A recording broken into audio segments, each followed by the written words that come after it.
everyone, it's me again, and welcome to Faith's Faces. If you're new to my channel, welcome to my little corner of the internet. My name's Faith Grenade, and I put makeup videos here on YouTube.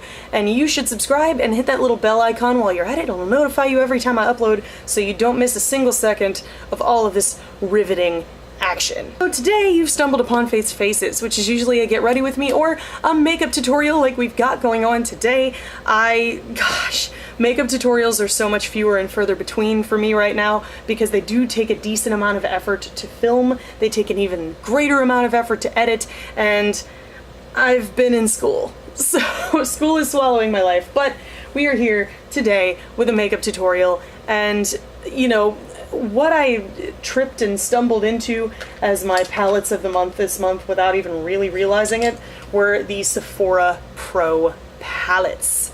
And you guys have already seen a look using the Sephora Pro editorial palette. I did that for Get Ready With Me a couple weeks ago.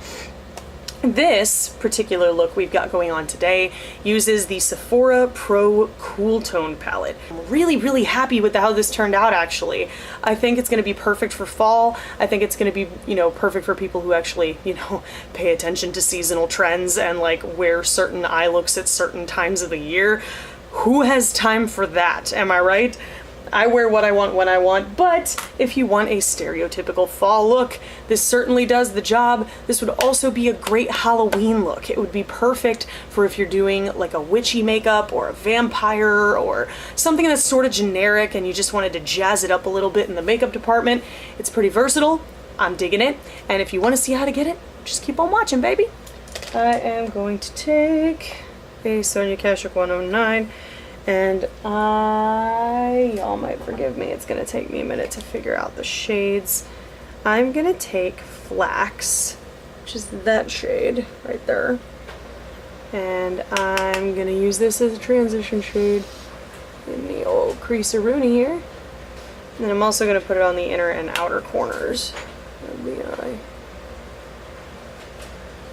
I'm gonna grab, what's it called, Mauve.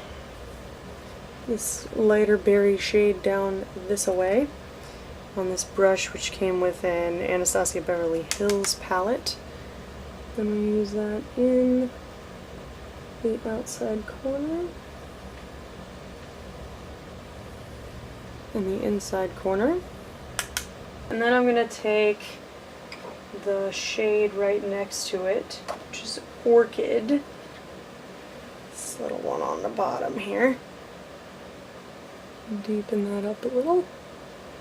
For the deep darks, I'm gonna get the one right above Orchid, which is called Crocus. Type of flower, if I'm not mistaken. Take the fluffy side of the brush with that and whiz it around in the outside corner. Whoa! I like this color. I'm going to dip it into the black in the palette. And we're just going to very lightly tap that on the very outside edge. You don't have to do this step if you don't want to, if black shadow ain't your thing, but I felt the need to embolden this a bit. I like how the black almost turns this into a purple, like a darker bluey purple. I'll keep blending that in a minute, but we're going to move on to the center portion of the lid, which is using the shade Ash, which is a shimmery sort of taupey color right here. Take the business end of an Esom W21. Hello, Pecky. And then for the lower lash line, guys, it's pretty straightforward. We're just going to repeat a lot of the steps that we did on the upper lid. So I'm going to take Mauve again. Up on the outer edge. Mascara, I'm using the new Ardell Wispies mascara. Ardell came out with its own makeup mini line. It's got some cream shadows and some other stuff. The mascara is meh. It's not great. It sort of smudges on me by the end of the day and doesn't really do much for my lashes, but I already opened the tubes, gotta use it up. And then for lashes, I'm using my Ardell Mega Volume 250s, assuming the second one cooperates. because these were the ones that were giving me trouble in my last video. And then just some basic bitch black eyeliner. So I'm going to do all that, and then I'll be back with my foundation on, with everything fixed, and we're going to finish the look for you guys. Alrighty ho, everybody. We got most of our complexion work started. I did my foundation, powder, bronzer, all the boring stuff that you guys have probably seen beauty gurus do 1,000,001 times. You know how it's done. Don't need to see it 1,000,001 times over and over and over again. I am going to do blush. For blush, I haven't really figured out what I want to do. I think I'm going to use this Physicians Formula Butter Blush in the shade Rosy Pink. I haven't used this in a minute, and it is quite appropriate for this look because it is quite cool toned. And then I'm going to use my go-to highlight lately, which is the Mary Luminizer by The Balm. Oh, and I forgot to mention, I used Lorac Tantalizer Baked Bronzer for my bronzing today. It had been a while since I'd used it. Must be because I've gotten some color despite my sunscreen, because this Lorac bronzer is looking a little bit more orange on me than it used to. Let's do some set and spray.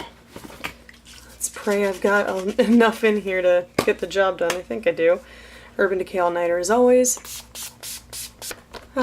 Wouldn't be a Faith Grenade video if we didn't fan ourselves. Now for lips.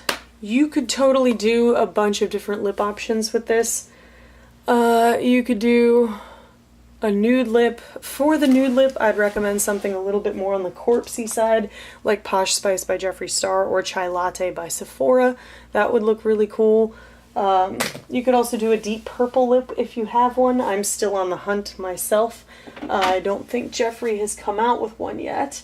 You could also use, I think, actually that No Tea, No Shade, if you have it, by Jeffree Star would look pretty cool with this.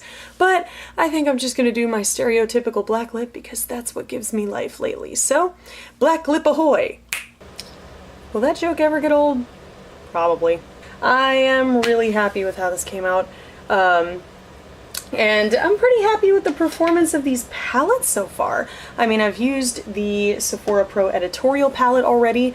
This is the Sephora Pro Cool palette, and it's got a few, you know, surprisingly warm shades in it for a cool palette.